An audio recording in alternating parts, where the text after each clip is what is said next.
ನಮಸ್ಕಾರ. ನಾನು doctor Pallavi Sarji Utkarsh, a graduate of Bangalore Medical College, and I have done my diploma practical dermatology from Cardiff University. ನಾನು aesthetic medicine ಮತ್ತೆ aunty ageing medicine ನ practice ಮಾಡ್ತೇನೆ. ಇವಳು ನನ್ನ ಮಗಳು ದಿವಾ ಉತ್ಕರ್ಷ.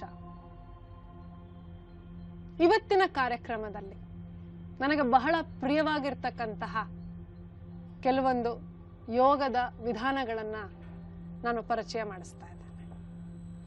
ಈ ಎಲ್ಲ ವಿಧಾನಗಳು what I practice as A holistic approach, aunty ageing,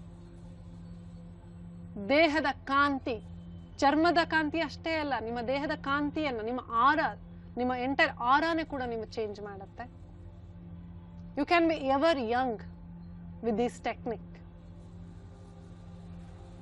this a very simple, ಆದರೆ ಬಹಳಷ್ಟು ಪರಿಣಾಮಕಾರಿ. ಅದರಲ್ಲಿ ಮೊದಲಿಗೆ ಒಂದು ಕ್ರಿಯೆ, ಕಪಾಲಭಾತಿ. ಯೋಗದಲ್ಲಿ ಷಟ್ ಕರ್ಮಗಳಿವೆ. ಅಂದ್ರೆ they are called as cleansing techniques. They cleanse the toxins from our body. ಹಾಗಾಗಿ ದೇಹ ಕಾಂತಿಯುತವಾಗುತ್ತೆ. ಅದರಲ್ಲಿ ಒಂದು ಕ್ರಿಯೆ ಅಗ್ನಿಸಾರ ಅಂತ ಹೇಳಿದೆ, ಅದನ್ನು ಮಾಡೋಣ. ಅದು ಮೇನ್ಲಿ ನಿಮ್ಮ ನೌಲಿ, ಅಗ್ನಿಸಾರವನ್ನು ಕಲಿತ ನಂತರ ಕೆಲವೊಬ್ಬರು ಅದನ್ನು ನೌಲಿ ಪ್ರಾಕ್ಟೀಸ್ ಮಾಡ್ತಾರೆ. ಅದು ಇಂಟೆಸ್ಟೈನಲ್ ಆರ್ಗನ್ಸ್ಗೆ ತುಂಬಾ ಹೆಲ್ಪ್ಫುಲ್ ಆಗತ್ತೆ. ಅದರಲ್ಲಿ ಒಂದು ಕ್ರಿಯೆ ಕಪಾಲಭಾತಿ. ಕಪಾಲಭಾತಿ ಅಂತ ಹೇಳಿದ್ರೆ, ಕಪಾಲ ಅಂತ ಹೇಳಿದ್ರೆ ಸ್ಕಲ್, ಭಾತಿ ಅಂತ ಹೇಳಿದ್ರೆ shine. Kapalabhati means skull shine breath. ಬಹಳಷ್ಟು ಜನ ನೀವು ಯೋಗಿಗಳನ್ನ ನೋಡಿರಬಹುದು, ಅವರ ಈ ಒಂದು ಫೋರ್ ಹೆಡ್ ಅಂದ್ರೆ ಹಣೆ ಭಾಗ ತುಂಬಾ ಕಾಂತಿಯುತವಾಗಿರುತ್ತೆ. ಬಹಳಷ್ಟು ಜನ ಕೇಳ್ತಾರೆ ಅಲ್ಲಿ ಏನು ಶೈನ್ಸ್, ಲೈಟ್ ಬಿಟ್ಟ ನಂತರ you can see the shine on their forehead. ಯಾಕೆ ಅಂತ ಹೇಳಿದ್ರೆ ಈ ಒಂದು ಕ್ರಿಯೆಯಿಂದ ಇಲ್ಲಿ ಸ್ಕಲ್ ಅಲ್ಲಿ ಇರ್ತಕ್ಕಂಥ ಕೆಲವೊಂದು ಸೈನಸಸ್ ಗಳಿರುತ್ತೆ. There are air flowing sinuses in our skull bone. ಈ ಒಂದು ಕ್ರಿಯೆಯಿಂದ ದೋಸ್ ಸೈನಸಸ್ ಗೆಟ್ ಕ್ಲಿಯರ್ಡ್. ಅಷ್ಟೇ ಅಲ್ಲ, ನಾನು ಹೇಳಿದ ರೀತಿ ನಮ್ಮ ತುಂಬಾ ಇಗ್ನೋರ್ಡ್ ಆದ್ರೆ ಬಹಳಷ್ಟು ಮುಖ್ಯವಾಗಿರ್ತಕ್ಕಂಥ ಸ್ನಾಯು ನಮ್ಮ ದೇಹದಲ್ಲಿ ಅಂದ್ರೆ ಡಯಾಫ್ರಮ್. ಯಾರು ಇದ್ರ ಬಗ್ಗೆ ಮಾತಾಡಿರಲ್ಲ ಅಷ್ಟು. It's a diaphragm workout. It's a gym for diaphragm. Diaphragm strong ಆದಾಗ ದೇಹದಲ್ಲಿ ಆಕ್ಸಿಜನೇಷನ್ ಚೆನ್ನಾಗಾಗತ್ತೆ. ಆಗ ದೇಹದಲ್ಲಿ ಎಲ್ಲ ಟಾಕ್ಸಿನ್ಸ್ ಫ್ಲಶ್ ಔಟ್ ಆಗತ್ತೆ. ದೇಹ ಕಾಂತಿಯುತವಾಗುತ್ತೆ. ಈ ಒಂದು ವಿಧಾನದಲ್ಲಿ ಡಯಾಫ್ರಮ್ನ ಅಬ್ಡಾಮಿನಲ್ ಆರ್ಗನ್ಸ್ನ ಹಿಂದೆ ಮುಂದೆ ತಳ್ಳೋದ್ರ ಮೂಲಕ ಡಯಾಫ್ರಮ್ನ ನಾವು ಮೇಲೆ ಕೆಳಗೆ ತಳ್ತಾ ಇದ್ದೇವೆ. ಈ ಒಂದು ವಿಧಾನದಲ್ಲಿ ಉಸಿರನ್ನ ನಾವು ಫೋರ್ಸ್ಫುಲಿ ಎಕ್ಸೇಲ್ ಮಾಡ್ತೇವೆ. ಆದರೆ ಉಸಿರು ಅಥವಾ ಇನ್ಹೇಲೇಷನ್ ಆಟೋಮೆಟಿಕಲಿ ಅಥವಾ ಪ್ಯಾಸಿವ್ಲಿ ಆಗತ್ತೆ. ಇದನ್ನ 1 ರೌಂಡ್ ಮಾಡಬಹುದು. ಬಿಗಿನರ್ಸ್ 21 ಕೌಂಟ್ ಒಂದು ರೌಂಡ್ ಅಲ್ಲಿ ಮಾಡಬಹುದು. 21 × 3. ಗ್ರಾಜುವಲಿ, ಕ್ರಮೇಣವಾಗಿ ನೀವು ಇದನ್ನ ಇನ್ಕ್ರೀಸ್ ಮಾಡ್ತಾ ಹೋಗ್ಬೋದು. ಹೈ ಬ್ಲಡ್ ಪ್ರೆಷರ್ ಇರೋರು, ಪ್ರೆಗ್ನೆಂಟ್ ಲೇಡೀಸ್ ಅವಾಯ್ಡ್ ಮಾಡಬೇಕು. ಹಾಗೆ ಸ್ಪೈನಲ್ ಇಂಜುರಿ ಇರೋರು ಕೂಡ ಶುಡ್ ಬಿ ಕೇರ್ಫುಲ್. ಮೆನ್ಸ್ಟ್ರುಯೇಷನ್ ಆಗ್ತಾ ಇರುವಾಗ ಕೂಡ ಇದನ್ನ ಅವಾಯ್ಡ್ ಮಾಡೋದು ಉತ್ತಮ. ನೋಡೋಣ how to do it. ದಿವಾ, ಸುಖಾಸನ.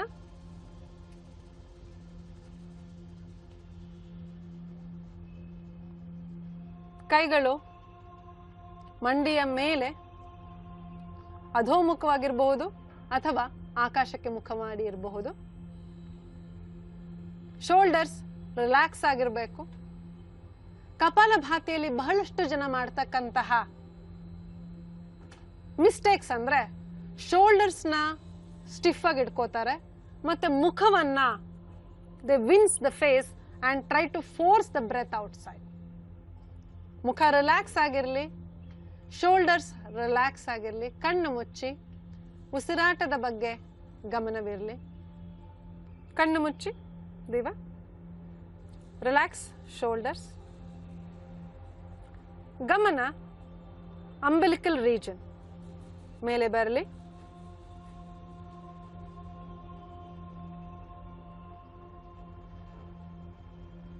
Stay there for 1 to 2 minutes.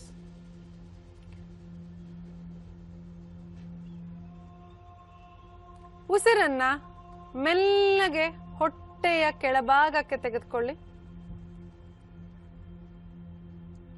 ಇವಾಗ we will start pumping by exhaling forcefully. Once again, ಉಸಿರನ್ನ ಮೆಲ್ಲಗೆ ಡೀಪ್ ಆಗಿ ಹೊಟ್ಟೆಯ ಕೆಳಗೆ ತೆಗೆದುಕೊಳ್ಳಿ. Start pumping. 1 1 1 1 1 1 1 1 1 1 1 1 1 1 1 1 1 1. Exhale. Inhale. Exhale. ಉಸಿರು ತೆಗೆದುಕೊಳ್ಳಿ. ಉಸಿರನ್ನ ಹೋಲ್ಡ್ ಮಾಡಿ.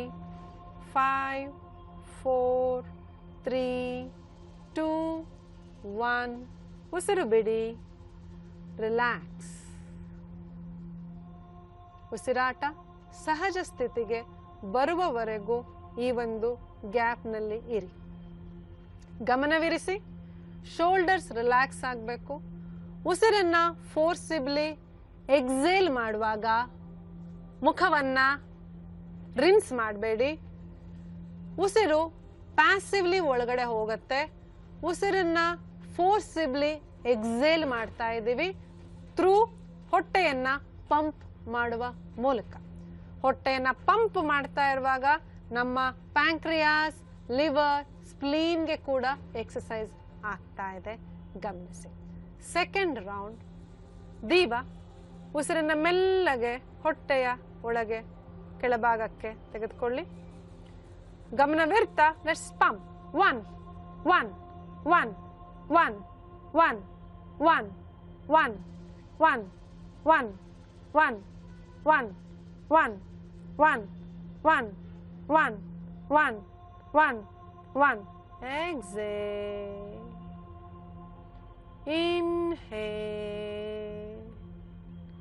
Exhale. Inhale and hold. 5 4 3 2 1. Exhale. Relax. Kapalabhati, skull shine breath. One more last round. ಉಸಿರನ್ನ ಮೆಲ್ಲಗೆ ಹೊಟ್ಟೆಯ ಕೆಳಗೆ ತೆಗೆದುಕೊಳ್ಳಿ. Inhale into your abdomen. Let's pump. 1 1 1 1 1 1 1 1 1 1 1 1 1 1 1 1 1 1 1 1 1. Exhale. Inhale.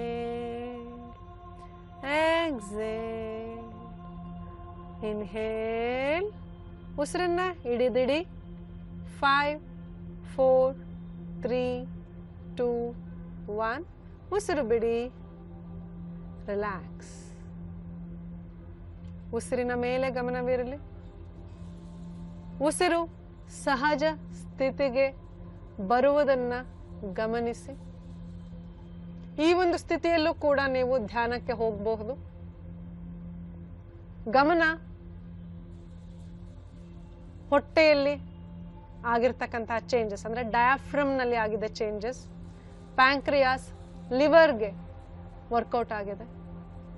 ಡಯಾಬಿಟಿಕ್ಸ್ಗೆ especially ತುಂಬ ಪರಿಣಾಮಕಾರಿಯಾದಂತಹ ಒಂದು ಕ್ರಿಯೆ. ಗ್ಲೂಕೋಸ್ ಮೆಟಬಾಲಿಸಮ್ನ ಇಂಪ್ರೂವ್ ಮಾಡುತ್ತೆ. ಇನ್ಸುಲಿನ್ ರೆಸಿಸ್ಟೆನ್ಸ್ ನ ಕಮ್ಮಿ ಮಾಡುತ್ತೆ ಹಾಗೂ ಪ್ಯಾಂಕ್ರಿಯಾಟಿಕಲಿ ಇನ್ಸುಲಿನ್ ಸೆಕ್ರೀಷನ್ ಕೂಡ ಇದು ಕೂಡ ಜಾಸ್ತಿ ಮಾಡುತ್ತೆ.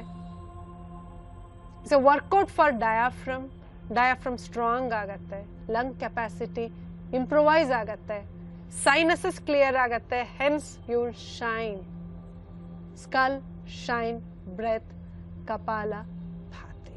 ಇಲ್ಲಿಂದ ಒನ್ ಮೋರ್ ಸಿಂಪಲ್ ಆದರೆ ತುಂಬಾ ಪರಿಣಾಮಕಾರಿಯಾದಂತಹ ಒಂದು ಟೆಕ್ನಿಕ್, ಅನುಲೋಮ ವಿಲೋಮ ಆಲ್ಟರ್ನೇಟ್ ನಾಸ್ಟ್ರಿಲ್ ಬ್ರೀದಿಂಗ್. ನಮ್ಮ ದೇಹದಲ್ಲಿ ಯಾವುದೇ ಒಂದು ಸೆಲ್ ಆರೋಗ್ಯವಾಗಿರಬೇಕು ಅಂದ್ರೆ ಅದಕ್ಕೆ ಆಕ್ಸಿಜನ್ ಹೋಗಬೇಕು. ನಮ್ಮ ಒಂದು ಈ ಯೋಗದ ಒಂದು ಜ್ಞಾನದಲ್ಲಿ ಎಲ್ಲ ಒಂದು ಸೆಲ್ಗೆ ಯಾವ ರೀತಿ ನಾವು ಆಕ್ಸಿಜನ್ ಅನ್ನ ನಾವು ಇನ್ಕ್ರೀಸ್ ಮಾಡ್ಬೋದು ಅನ್ನೋದ್ರ ಬಗ್ಗೆ ಅಷ್ಟೇ ಫೋಕಸ್ ಇದೆ. ಈ ಅನುಲೋಮ ವಿಲೋಮದಲ್ಲಿ we try to stimulate both our right and left brain. So ಇದು ನಮ್ಮ ದೇಹವನ್ನ ಬ್ಯಾಲೆನ್ಸ್ ಆಗಿ ಇಟ್ಕೊಳ್ಳುತ್ತೆ, ಹಾಗೆ ರಕ್ತಕ್ಕೆ ಆಕ್ಸಿಜನ್ ಅನ್ನ ತಲುಪೋದನ್ನ ಇನ್ಕ್ರೀಸ್ ಮಾಡುತ್ತೆ. It's A very simple technique. ಇದರಲ್ಲಿ ಉಸಿರನ್ನ ಒಂದು ನಾಸ್ಟ್ರಿಲ್ ನ ತೆಗೆದುಕೊಂಡು ಇನ್ನೊಂದು ನಾಸ್ಟ್ರಿಲ್ ಅಲ್ಲಿ ಬಿಡ್ತೇವೆ.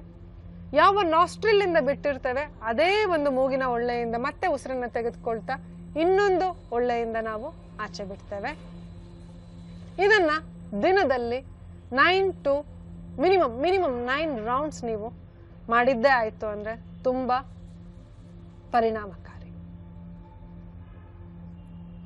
ಮಾಡ್ತಕ್ಕಂಥ ವಿಧಾನ, ಕೈಗಳನ್ನ ವಿಷ್ಣು ಮುದ್ರಾ.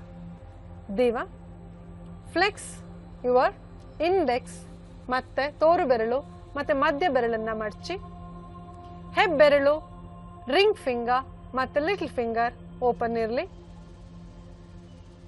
ಥಂಬ್ನ ಬಲ ಹೊಳ್ಳೆಯನ್ನು ಮುಚ್ಚೋದಕ್ಕೆ ಯೂಸ್ ಮಾಡ್ತೀರಾ, ರಿಂಗ್ ಫಿಂಗರ್ನ ಎಡ ಹೊಳ್ಳೆಯನ್ನು ಮುಚ್ಚೋದಕ್ಕೆ ಯೂಸ್ ಮಾಡ್ತೀರಾ.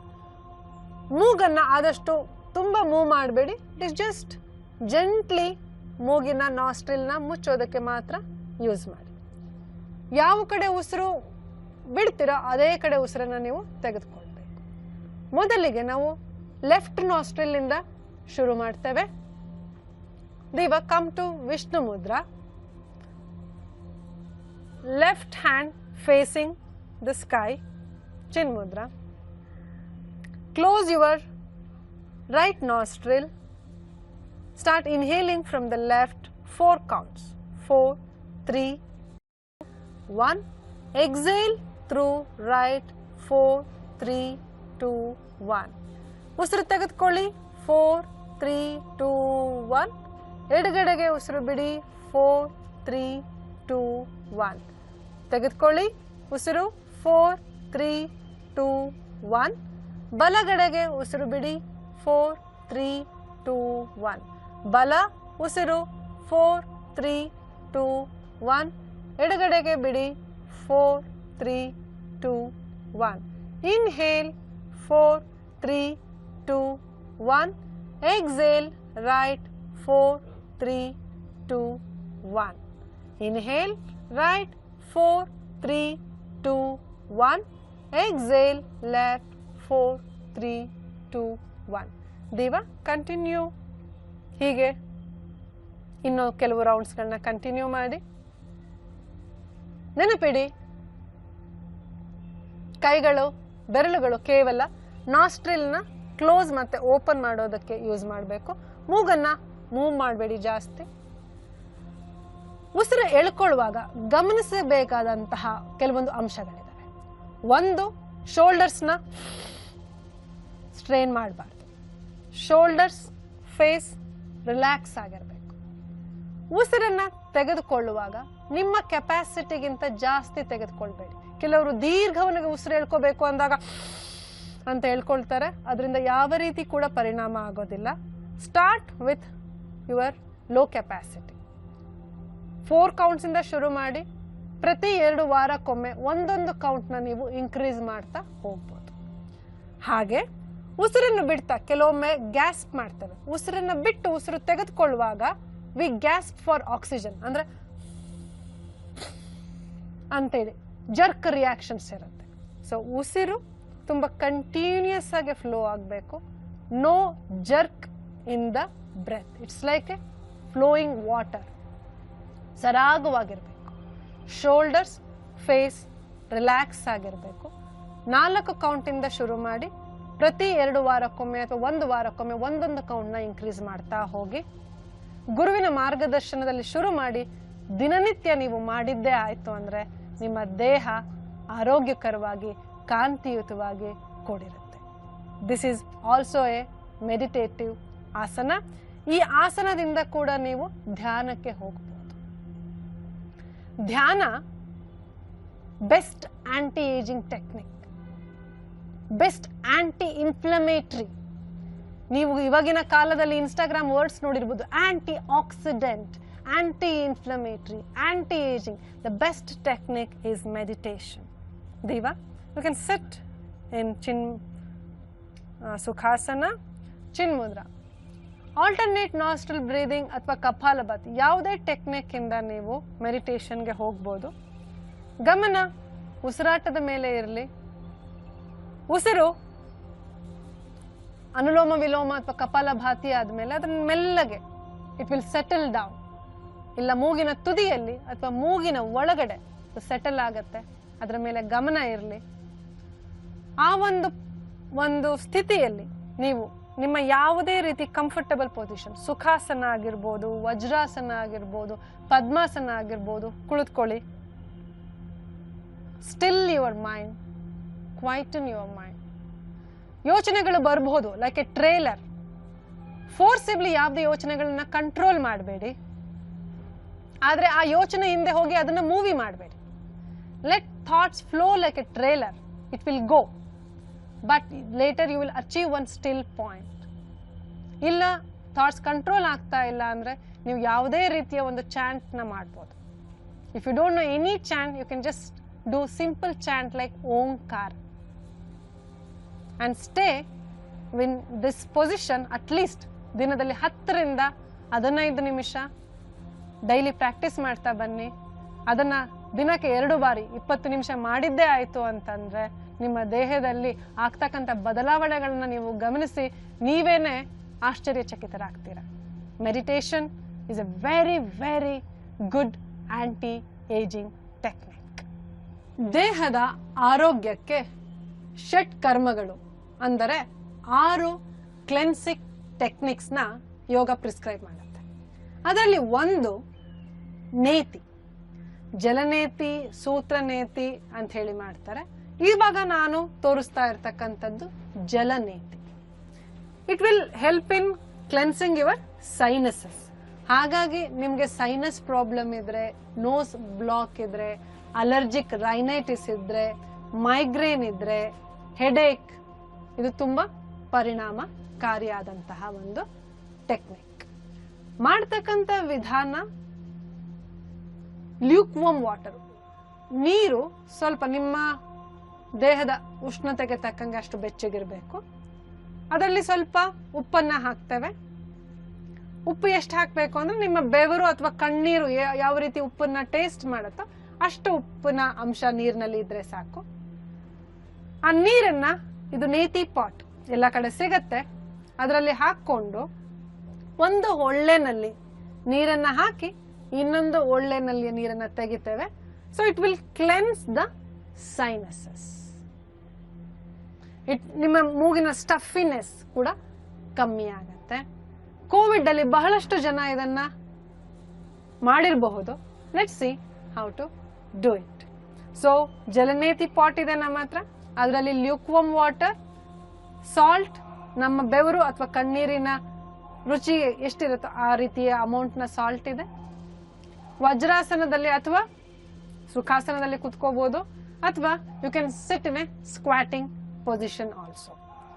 ನೀರನ್ನ ಬಲ ಹೊಳ್ಳೆನಲ್ಲಿ, ರೈಟ್ ನಾಸ್ಟ್ರಿನಲ್ಲಿ ಹಾಕಿ ಸ್ವಲ್ಪ ತಲೆಯನ್ನ ಮೇಲಕ್ಕೆ ಟಿಲ್ಟ್ ಮಾಡ್ತೇವೆ, so that the water comes out of other nostril.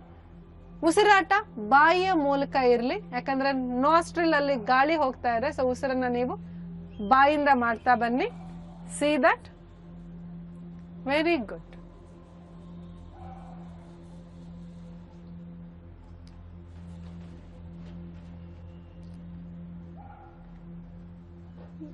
You can repeat the technique on the other nostril also. ಮಾಡಿದ ನಂತರ ಯೂಶುವಲಿ ನಾವು ಕಪಾಲಭಾತಿ ಮಾಡ್ತೇವೆ. ಸೊ ದಟ್ ಎರಡು ನಾಸ್ಟ್ರಿಲ್ ಒಳಗಡೆ ಏನು ನೀರು ಹೋಗಿರುತ್ತೆ ಅದು ಎಲ್ಲ ಸೈನಸಸ್ ಮೂಲಕ ಫ್ಲಶ್ ಔಟ್ ಆಗ್ಲಿ ಅನ್ನೋದಕ್ಕೆ ಈ ಒಂದು ಜಲನೇತಿಯನ್ನ ಬೆಳಗಿನ ಜಾವ ನೀವು ಎಲ್ಲ ಕ್ರಿಯೆಗಳನ್ನ ಮಾಡೋದಕ್ಕಿಂತ ಮುಂಚೆ, ಆಸನಗಳನ್ನ ಮಾಡೋದಕ್ಕಿಂತ ಮುಂಚೆ, ಕಪಾಲಭಾತಿ ಮಾಡೋದಕ್ಕಿಂತ ಮುಂಚೆ ಜಲನೇತಿಯನ್ನ ಪ್ರಾರಂಭಿಸಿದ್ರೆ you will start with your open nostril. So better oxygenation will happen. ಊಟ ಬಲ್ಲವನಿಗೆ ರೋಗವಿಲ್ಲ ಅಂತ ಹೇಳ್ತಾರೆ. ಹಾಗಾದ್ರೆ ಯೋಗದಲ್ಲಿ ಈ ನಾವು ತಿನ್ನುವಂತ ಆಹಾರದ ಪದ್ಧತಿ ಬಗ್ಗೆ ನಮ್ಮ ಈ ಒಂದು ಯೋಗ ಸಂಸ್ಕೃತಿ ಏನ್ ಹೇಳುತ್ತೆ? ತುಂಬಾ ಇವಾಗ ಇನ್ಸ್ಟಾಗ್ರಾಮ್ ಅಲ್ಲಿ ಆಗಿರ್ಬೋದು, ಸೋಷಿಯಲ್ ಮೀಡಿಯಾ, ಇಂಟರ್ನೆಟ್ ಅಲ್ಲಿ ತುಂಬಾ ಡಯಟ್ ಪ್ರಿನ್ಸಿಪಲ್ಸ್ ಓಡಾಡ್ತಾ ಇದೆ. ಆಂಟಿ ಏಜಿಂಗಿಗಾಗಿ ಊಟ, ತೂಕ ಕಡಿಮೆ ಮಾಡ್ಕೊಳ್ಳೋದಕ್ಕಾಗಿ ಊಟ, ಆರೋಗ್ಯಕ್ಕಾಗಿ ಊಟ. ಹಾಗಾದ್ರೆ ಯೋಗ ಈ ಆಹಾರದ ಬಗ್ಗೆ ಏನ್ ಹೇಳುತ್ತೆ? Very simple technique. ಹಿತ ಬುಕ್, ಮಿತ book and Ritu book. Simple principles. ಏನಿದು ಮಿತ ಬುಕ್ ಅಥವಾ ಹಿತ ಬುಕ್ ಅಂದ್ರೆ? ಹಿತ ಬುಕ್ ಅಂದ್ರೆ ನಾವು ತಿನ್ನುವಂತಹ ಆಹಾರ ಹಿತವಾಗಿರಬೇಕು. should be fresh, it should be palatable, ಸ್ವಲ್ಪ ಸ್ವೀಟ್. ಅದು ಆದಷ್ಟು ಕೂಡ ತಿನ್ನುವಾಗ ಕಂಪ್ಲೀಟ್ಲಿ ಅದು saliva, it should generate the saliva. ಮತ್ತೆ ನಮ್ಮ ದೇಹಕ್ಕೆ ಅಗತ್ಯವಾಗಿರ್ತಕ್ಕಂಥ ಎಲ್ಲ ನ್ಯೂಟ್ರಿಯೆಂಟ್ಸ್ ಕೂಡ ಇರ್ತಕ್ಕಂಥ ಒಂದು ಬ್ಯಾಲೆನ್ಸ್ಡ್ ಡಯಟ್. ದಟ್ ಈಸ್ ಹಿತ ಬುಕ್. ಮಿತ ಬುಕ್ ಅಂದ್ರೆ ಹೌದು ಈ ಆಹಾರ ತುಂಬಾ ಪೋಷಕಾಂಶಗಳಿದೆ ಇದರಲ್ಲಿ, ಹಾಗಾದ್ರೆ ಎಷ್ಟು ಬೇಕಾದ್ರೂ ತಿನ್ನಬಹುದಾ? ಇಲ್ಲ, ಅದನ್ನ ಮಿತವಾಗಿ ತಿನ್ನಬೇಕು. ಎಷ್ಟು ಅದು ಮಿತ ಅಂದ್ರೆ, ಯೋಗಿಕ್ ಪದ್ಧತಿ ಪ್ರಕಾರ ಆಹಾರ ಕೇವಲ ಅರ್ಧ ಹೊಟ್ಟೆ ಮಾತ್ರ ತಿನ್ನಬೇಕು. ಹಾಗಾದ್ರೆ ಇನ್ನು ಅರ್ಧ ಹೊಟ್ಟೆ ಏನು? ಇನ್ನು ಅರ್ಧ ಹೊಟ್ಟೆನಲ್ಲಿ ಕಾಲು ಭಾಗ ನೀರು, ಕಾಲು ಭಾಗ ನಿಮ್ಮ ಗಾಳಿಗೆ ಜಾಗ ಇರಬೇಕು. ಹೊಟ್ಟೆ ತುಂಬಾ ತುಂಬಿಟ್ರೆ ಡಯಾಫ್ರಮ್ ಕಾಂಟ್ ಮೂವ್, ಹಾಗಾಗಿ ನಿಮ್ಗೆ ಆಕ್ಸಿಜನೇಷನ್ ಕಮ್ಮಿ ಆಗುತ್ತೆ. ಸೊ ಮಿತ ಬುಕ್ ಅಂದ್ರೆ ಅರ್ಧ ಹೊಟ್ಟೆ ಮಾತ್ರ ನಾವು ಊಟವನ್ನ ಮಾಡಬೇಕು. ಇನ್ನೊಂದು ರಿತು ಬುಕ್. ಏನಿದು ರಿತು ಬುಕ್ ಅಂದ್ರೆ, ನಮ್ಮ ಸಂಸ್ಕೃತಿನಲ್ಲಿ, ಯೋಗ ಸಂಸ್ಕೃತಿನಲ್ಲಿ ನಮ್ಮ ಋತುಗಳಿಗೆ ಅನುಗುಣವಾಗಿ ನಾವು ಆಹಾರವನ್ನ ಸೇವಿಸಬೇಕು. ನೋಡಿ, ಸಂಕ್ರಾಂತಿಯ ಸಮಯದಲ್ಲಿ ಎಳ್ಳು, ಪಂಪ್ಕಿನ್, ಕಬ್ಬು, ಗೆಣಸು. ಯಾಕೆ? ಅದು ಚಳಿಗಾಲದ ಸಮಯ. ಆ ಸಮಯದಲ್ಲಿ ನಮ್ಮ ಚರ್ಮ ತುಂಬಾ ಡ್ರೈ ಆಗತ್ತೆ. ಆ ಸಮಯದಲ್ಲಿ ನಮ್ಮ ದೇಹದ ಉಷ್ಣತೆಯನ್ನು ಕಾಪಾಡಿಕೊಳ್ಳೋದಕ್ಕೆ ಸ್ವಲ್ಪ ಕಾರ್ಬೋಹೈಡ್ರೇಟ್ ರಿಚ್ ಫುಡ್ ಐಟಮ್ಸ್ನ ನಾವು ತಗೋತೇವೆ, ಹಾಗೂ ಫ್ಯಾಟ್ ರಿಚ್ ಇರ್ತಕ್ಕಂಥ ಐಟಮ್ಸ್ನ ತಗೋತೇವೆ. ಸೊ ಗೆಣಸು ಇದೆಲ್ಲ ಕಾರ್ಬೋಹೈಡ್ರೇಟ್ ರಿಚ್ ಐಟಮ್ಸ್. ಎಳ್ಳು, ಶೇಂಗಾ ಇದೆಲ್ಲ fat oil rich items. So ಈ ಚಳಿಗಾಲದಲ್ಲಿ ಚರ್ಮದ ಆರೋಗ್ಯವನ್ನು ಕೂಡ ಅದು ಕಾಪಾಡಿಕೊಳ್ಳುತ್ತೆ.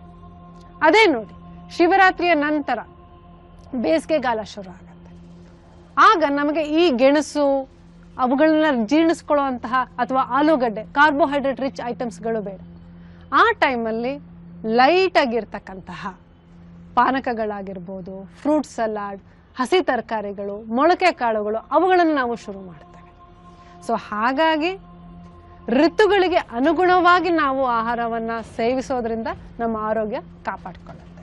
ಸೊ ನೆನಪಿಡಿ, ಸಿಂಪಲ್ ಪ್ರಿನ್ಸಿಪಲ್: ಹಿತ ಬುಕ್, ಮಿತ ಬುಕ್ ಆ್ಯಂಡ್ ರಿತು ಬುಕ್. ಹಿತವಾಗಿರುವುದನ್ನು ಸೇವಿಸಿ, ಬ್ಯಾಲೆನ್ಸ್ಡ್ ಡಯಟ್, ಮಿತವಾಗಿ ಅರ್ಧ ಹೊಟ್ಟೆ ಸೇವಿಸಿ, ಮತ್ತು ಋತುಗಳಿಗೆ ಅನುಗುಣವಾಗಿ ಆಹಾರವನ್ನು ಸೇವಿಸಿ ಜೀವನವನ್ನು ಆನಂದಿಸಿ. ಸೊ ಇಂದಿನ ಕಾರ್ಯಕ್ರಮದಲ್ಲಿ